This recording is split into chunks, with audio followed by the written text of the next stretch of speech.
Hello बच्चों, last topic में हमने देखा था इम्प्लांटेशन और फर्टिलाइजेशन। ठीक है कि फर्टिलाइजेशन होने के बाद किस तरीके से जो एम्ब्रियो है वो यूटरस में जाके इम्प्लांट होता है। अब इसके बाद जो नेक्स्ट टॉपिक है हमारा वो है एम्ब्रियोनिक डेवलपमेंट, यानी एम्ब्रियो का डेवलपमेंट जो है वो कैसे होगा। तो देखिए, जो फर्टिलाइज्ड एग है मतलब जाइगोट जो है वो क्या होता है, एक्टिव रहता है और वो कहाँ जाता है, zygote enter into a series of developmental phases to give rise to the new individual। यानी जाइगोट से एक पूरी सीरीज चलती है उसमें डेवलपमेंट की, और फिर क्या बनता है, जो नया ऑर्गेनिज्म है वो बनता है। और ये पूरी की पूरी प्रोसेस कहाँ हो रही है, चाइल्ड बनने की या इन्फेंट बनने की पूरी प्रोसेस होती है यूटरस में। ठीक है, तो ये जो होता है 10 weeks old dividing zygote inside the uterus is called embryo. ठीक, और ये जो सारे सिक्वेंशियल चेंजेस हो रहे हैं आफ्टर फर्टिलाइजेशन उन्हें हम कहते हैं embryonic development. After 10 weeks the embryo inside uterus is called foetus. 10 weeks के बाद हम उसे क्या बोल रहे हैं, foetus. And from birth to next 1 year the newborn child is called infant. यानी पहले क्या है वो zygote, then embryo, then foetus, then infant. तो ये जो फर्टिलाइजेशन से लेकर बर्थ तक जो सारे चेंजेस होते हैं जाइगोट में उसे हम कहते हैं एम्ब्रियोनिक डेवलपमेंट, या फिर हमने उसे क्या कहते हैं, प्री नेटल डेवलपमेंट। तो ये देखिए, अब इसमें सबसे पहला जो स्टेप है वो क्या है, क्लीवेज या सेगमेंटेशन। फर्स्ट जो स्टेप है वो है क्लीवेज या सेगमेंटेशन। तो फर्टिलाइजेशन के बाद जो एग है वो क्या बनाएगा, जाइगोट बनाएगा जिसे हम कहते हैं फर्टिलाइज्ड एग। और इसमें स्टार्ट होते हैं डिवीज़न। इसमें होते हैं स्पेसिफिक माइटोटिक डिवीज़न जिसे हम कहते हैं क्लीवेज। ह्यूमन फीमेल में ये पूरा कहाँ से हो रहा है स्टार्ट, फैलोपियन ट्यूब से लेकर यूटरस तक। इसमें यहाँ पर इक्वल डिवीज़न कहते हैं जिसे हम कहते हैं होलोप्लास्टिक क्लीवेज।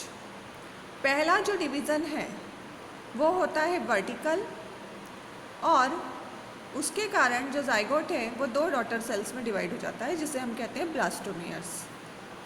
मतलब ये है, तो फर्स्ट जो होगा division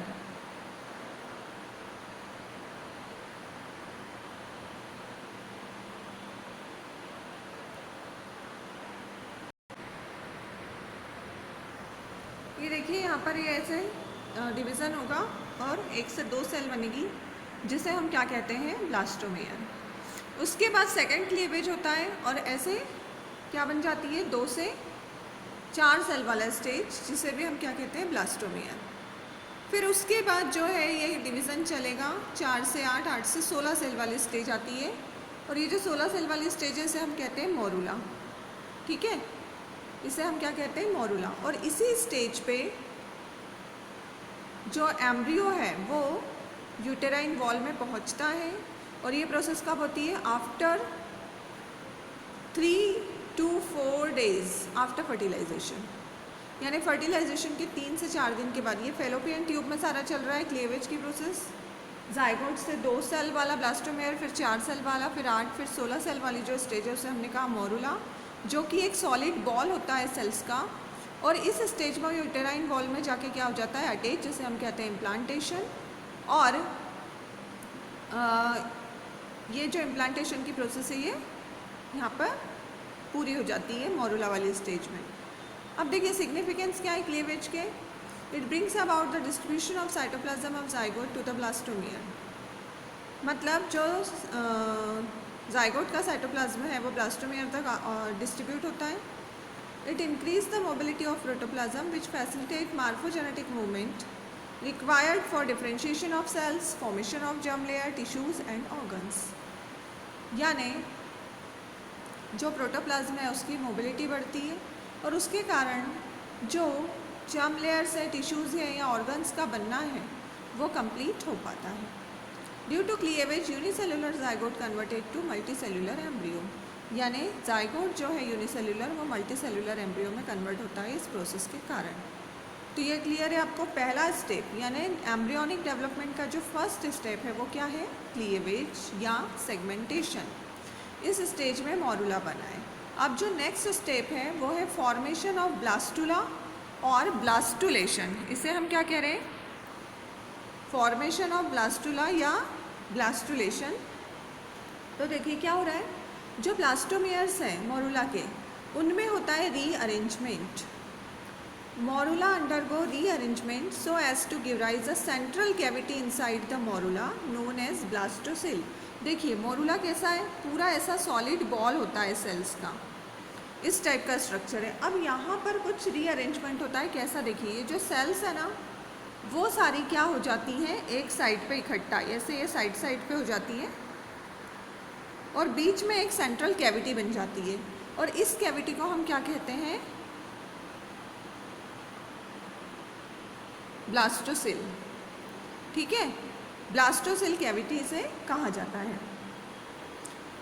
the embryonic stage with blastocoel is called blastula. और यहाँ पे हमने इसको क्या नाम दिया था, मोरुला। इसे हमने मोरुला कहा, लेकिन यहाँ पर जब ब्लास्टोसिल कैविटी बन जाएगी तो इस स्टेज में हम इसे कहेंगे ब्लास्टुला। ठीक है, blastocoel separate a surface layer of blastomeres and inner cell mass. यानी ब्लास्टोमियर की जो सरफेस लेयर और इनर सेल को ये सेपरेट कर देता है। देखिए अब जो ब्लास्टोमियर्स होते हैं on the surface of embryo become flattened and form trophectoderm or trophoblast. जो सरफेस पे होंगे वो क्या बनाएंगे, ट्रोफोब्लास्ट सेल। ये जो साइड साइड में है ये क्या बनाते हैं, ट्रोफोब्लास्ट सेल।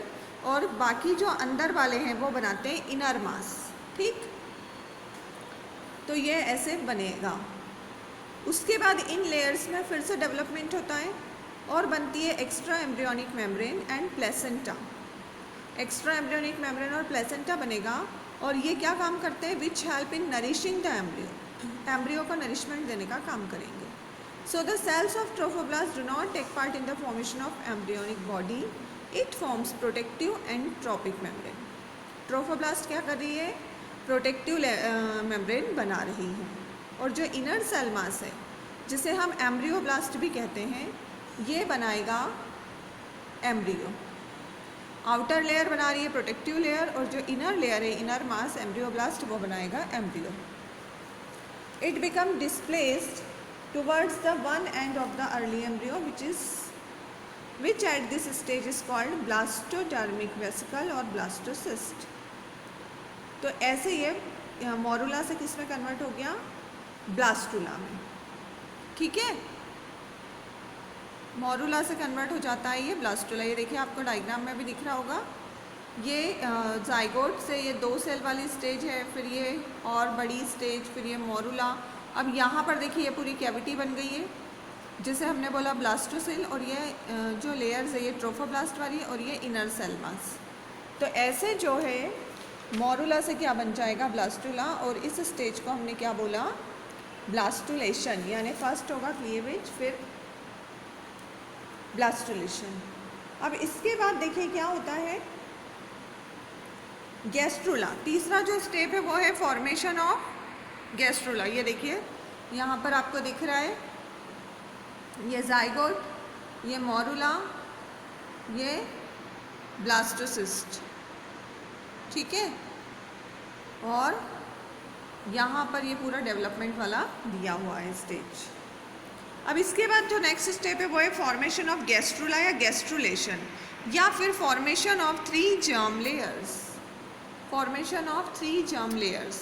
तो यहाँ पर देखिए क्या होता है, गैस्ट्रुलेशन जो है ये एक बहुत इंपॉर्टेंट और डायनामिक प्रोसेस है एम्ब्रियोनिक डेवलपमेंट की, in which the blastomeres of blastula undergoes morphogenetic movement so as to form 3 germinal layers। यानी जो ब्लास्टुला के ब्लास्टोमियर्स हैं उनमें कुछ मार्फोजेनेटिक मूवमेंट्स होते हैं और 3 जर्माइनल लेयर्स बनती है, एक्टोडर्म, मीजोडर्म एंड एंडोडर्म। ठीक है, क्या क्या बन रही है, एक्टोडर्म, मीजोडर्म और एंडोडर्म। देखिए यहाँ पर ऊपर वाला डायग्राम में आपको 3 लेयर्स से डिवाइड होती दिख रही है। एक ये ऊपर है, एक ये बीच में है और एक लेयर जो है एकदम नीचे की तरफ है। तो ब्लास्टूला में ऐसे कुछ चेंजेस आते हैं जिससे ये 3 जर्मिनल लेयर्स जो है बनती है। And this 3 layers of embryo form different organs, और इन्हीं 3 लेयर से हमारे डिफरेंट ऑर्गन्स जो है वो बनते हैं। During gastrulation the blastocoel is lost, यानी जो कैविटी है ब्लास्टोसेल वो यहाँ पर ख़त्म हो जाएगी। And another cavity archenteron is formed, दूसरी कैविटी बन जाएगी जिसे हम कहते हैं आर्केंटेरॉन। फिर जो बाद में जब डेवलपमेंट होगा तो ये जो कैविटी है वो बनाती है alimentary canal, respiratory system, urinary bladder, middle ear, ये सारी चीज़ें इस कैविटी से बनेगी। अब इसके अलावा जो ट्रोफोब्लास्ट की सेल है जिनका क्या काम था, to provide nutrition to developing embryo, वो कुछ और काम भी करती है। क्या करती है? It is also involve in the secretion of gonadotropic hormone which protect the disintegration of corpus luteum, ये गोनेडोट्रोपिक हार्मोन का सिक्रीशन भी करती है। अब यहाँ पर देखिए 3 जर्मिनल लेयर्स जो हैं वो कैसे बन रही है। सबसे पहले हम देखते हैं फॉर्मेशन ऑफ एंडोडर्म। एंडोडर्म जो है सबसे अंदर वाली लेयर, तो जितने भी मैमल्स होते हैं यानी ह्यूमन को मिला के क्या होगा, ये कैसे बनेगी, by proliferation of cells from the lower surface of embryonal knob.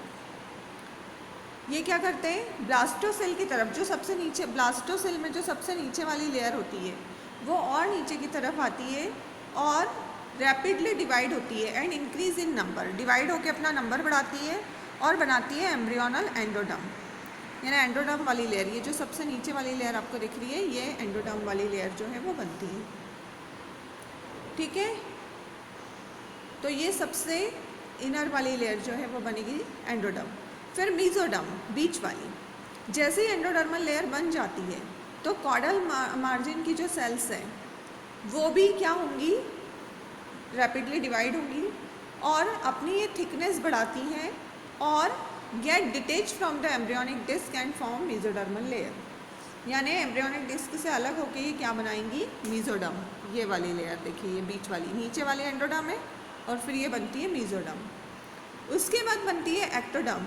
जैसे मीजोडर्म बन जाती है तो जो बची हुई सेल्स हैं सारी की सारी वो बनाती हैं एक्टोडर्म। बची हुई सारी सेल्स क्या बनाएंगी, एक्टोडर्म वाली लेयर बनाएंगी, ये सबसे आउटर वाली। ठीक है, और साथ ही साथ यहाँ पर एक कैविटी बनती है एमनियोटिक कैविटी। जैसे ही तीनों जर्म लेयर जो है वो बन जाती है, एक्टोडर्म, मीजोडर्म और एंडोडर्म, तो उसके बाद क्या होगा, एक कैविटी जो वहाँ पर बनेगी उसका नाम है एमनियोटिक कैविटी। ठीक है, अब इसके बाद इन तीनों जर्म लेयर से देखिए क्या होता है। तीनों जर्म लेयर के अलग अलग फंक्शन है।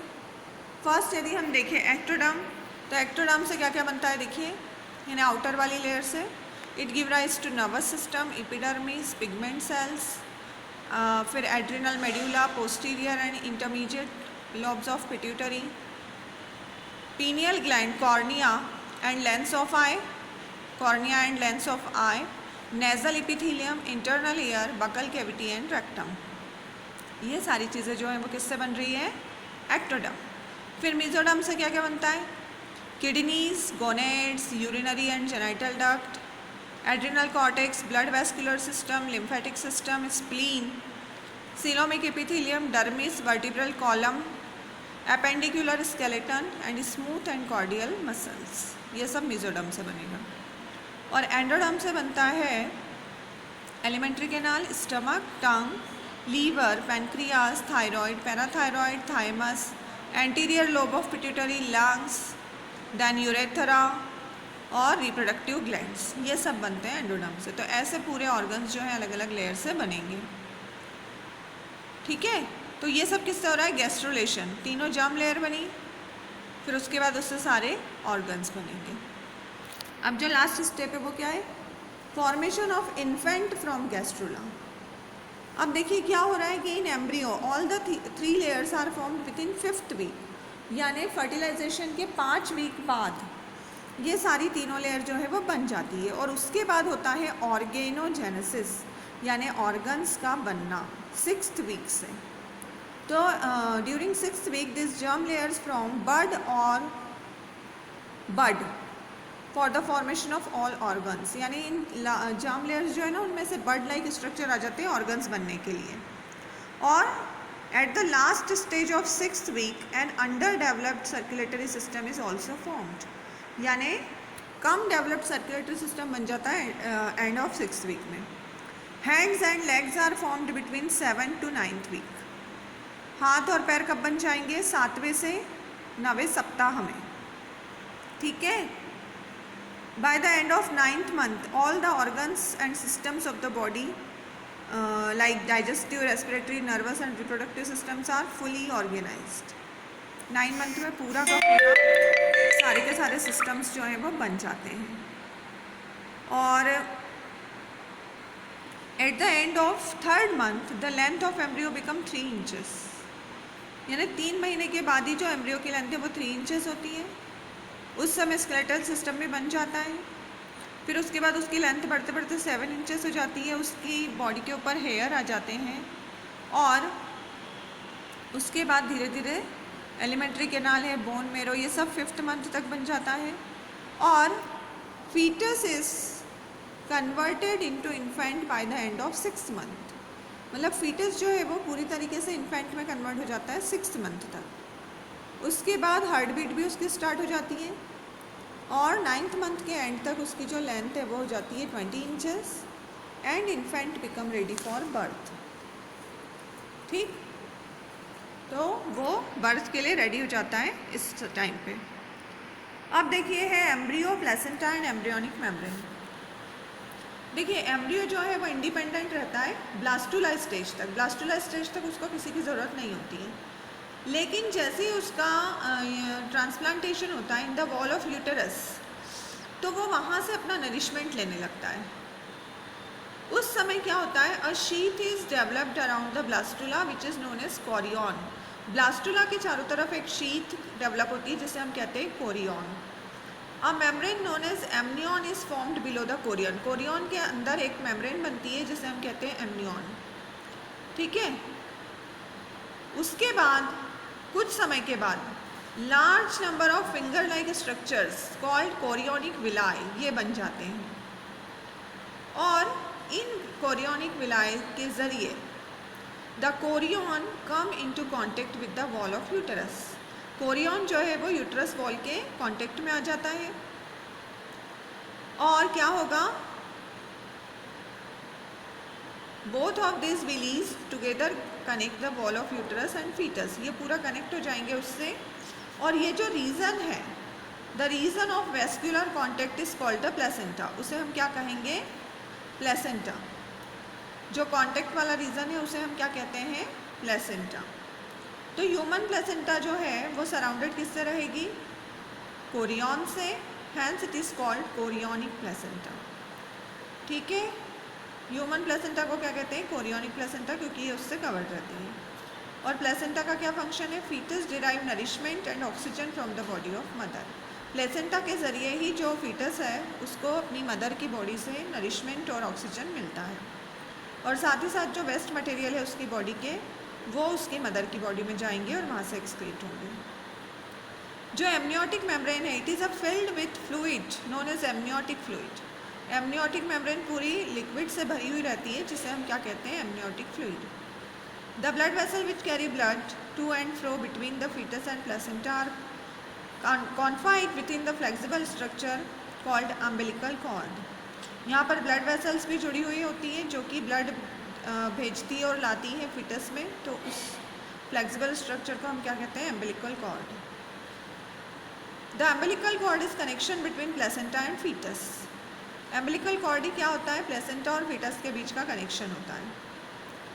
The umbilical cord persist even at the time of birth of the baby. At birth this cord is cut. ये बर्थ के टाइम पे रहती है और आपने देखा होगा कि इसको जैसे ही बर्थ होता है तो उसको कट किया जाता है, ठीक है।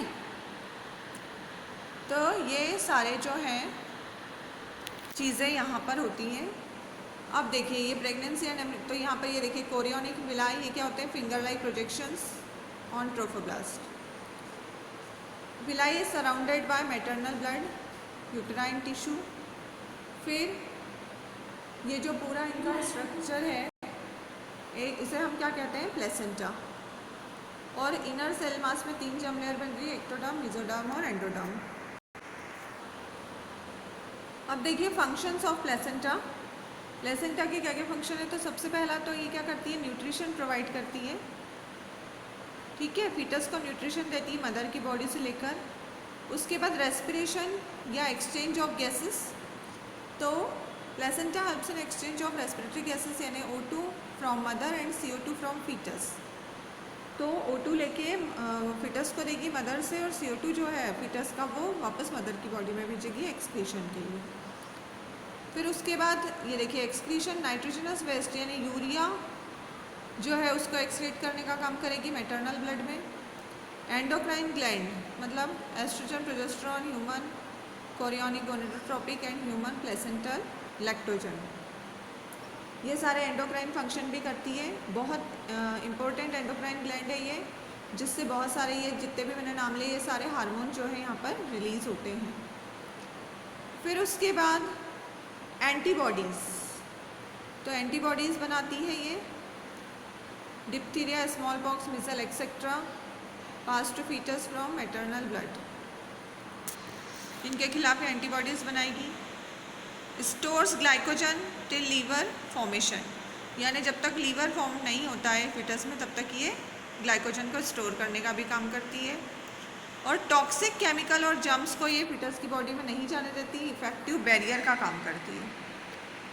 मतलब पैथोजेंस और टॉक्सिन्स को फीटस में नहीं जाने देती, उसको प्रोटेक्ट करती है। तो ये सारे काम हैं किसके, प्लेसेंटा के। ठीक है, क्लियर है ये पूरा कि क्या क्या चेंजेस आ रहे हैं इस समय। अब देखिए एक और टर्म है यहाँ पर गेस्टेशन पीरियड, ये हमने पहले भी देखा था, गेस्टेशन पीरियड। तो गेस्टेशन पीरियड क्या होता है? The period of pregnancy from fertilization to child birth, यानी फर्टिलाइजेशन से लेकर बर्थ तक का जो टाइम होता है प्रेगनेंसी का, उसे कहते हैं गेस्टेशन पीरियड। और ये हर मैमल में अलग अलग होता है। जैसे रैट में ये होता है 21 डेज़, मंकी में होता है 160 से 170 डेज़, और ह्यूमन बींग्स में ये होता है 280 डेज़। ठीक है, ह्यूमन में जो गेस्टेशन पीरियड है वो कितना है, 280 डेज़। तो ये आपको याद रखना है। अब ये जब सारा डेवलपमेंट हो जाएगा तो देखिए ये जो स्ट्रक्चर है ये इस टाइप का दिखाई देता है आपको। ठीक है, ये जो है बाहर वाली लेयर कोरियन, ये अंदर वाली जो है वो एमनियन होती है।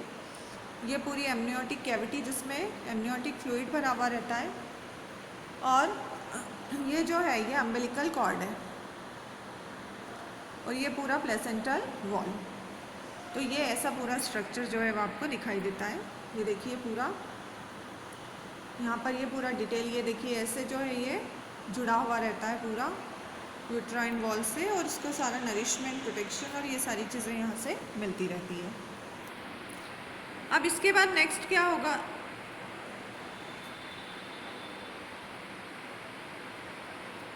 ये देखिए पूरा डिटेल दिया हुआ है यहाँ पे कि फर्स्ट मंथ में क्या हो रहा है, एम्ब्रियो हार्ट फॉर्म्ड, फिर उसके बाद सेकेंड मंथ में लिम्स एंड डिजिट्स, फिर end of 12 weeks major organ system, है ना। फिफ्थ मंथ में first moment and hair on head. 24 week में क्या हो रहा है, body covered with fine hair, eyelid separate, eyelashes formed, और 9 मंथ में पूरा का पूरा ये डेवलप हो जाता है। तो ये पूरा जो सिक्वेंशियल चेंजेस है वो सारे यहाँ दिए हुए हैं।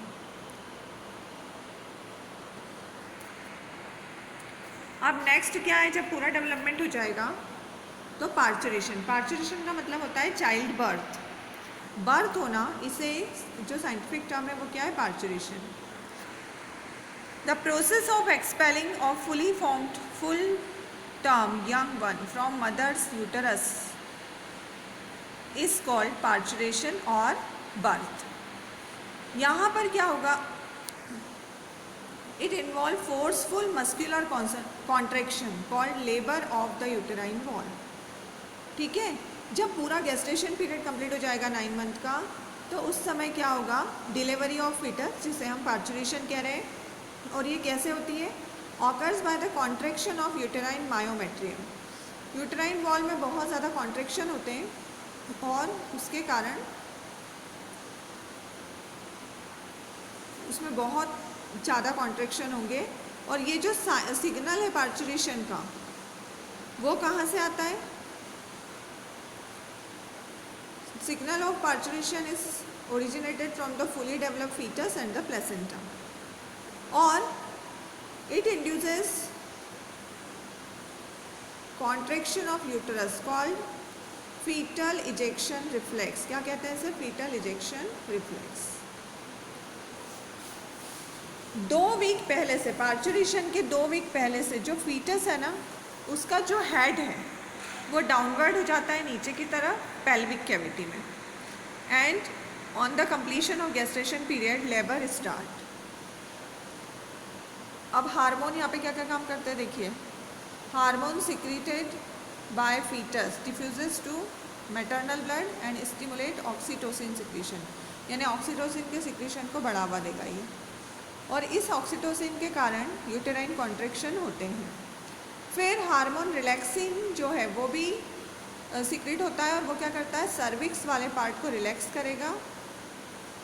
और क्या करेगा, लिगामेंट्स ऑफ पेल्विक गर्डल जो है उसको भी रिलैक्स करता है, जिससे कि इजी बर्थ हो पाए। कभी कभी जब फीटस फेल हो जाता है बाहर आने में, यानी नॉर्मल जो है वो डिलीवरी नहीं हो पाती, तो उसको सर्जिकल प्रोसेस से किया जाता है, जिसे हम क्या कहते हैं, सिजेरियन। ठीक है, तो ऐसे जो है बर्थ हो जाता है। और उसके बाद है लैक्टेशन। लैक्टेशन मतलब क्या होता है, जो मेमरी ग्लैंड है इसमें डिफरेंशिएशन और मिल्क प्रोड्यूस करेंगी ये toward the end of pregnancy, जिसे हम क्या कहते हैं, lactation. Mammary gland start producing milk towards the end of the pregnancy. ये लैक्टेशन की प्रोसेस कहला रही है। जो पहले यानी इनिशियल डेज में जो मिल्क प्रोड्यूस होता है उसे हम कहते हैं कोलोस्ट्रम, और इसमें बहुत सारे एंटीबॉडीज़ होते हैं जो न्यू बॉर्न को इम्यूनिटी प्रोवाइड करते हैं। ठीक है, इम्यूनिटी प्रोवाइड करने का काम करेगा ये milk. Milk production is controlled by lactotrophic or prolactin hormone secreted by pituitary. इसमें भी हार्मोन्स का रोल है। ओके, तो ये बहुत ज़रूरी है न्यू बॉर्न की हेल्थ के लिए और उसकी ग्रोथ के लिए। तो ऐसे बेटा ये सारा जो हमारा चैप्टर है, देखिए ये पूरा कंप्लीट हो गया है ह्यूमन रिप्रोडक्शन वाला। और इसके बाद क्या होगा, लैक्टेशन, और इसके बाद ग्रोथ, यानी इन्फेंट की ग्रोथ होती है और वो धीरे धीरे एडल्ट में कन्वर्ट होगा। तो ये जो 3rd चैप्टर है वो हमारा यहाँ पर ख़त्म हो रहा है। तो अब हम देखेंगे 4th चैप्टर। Thank you.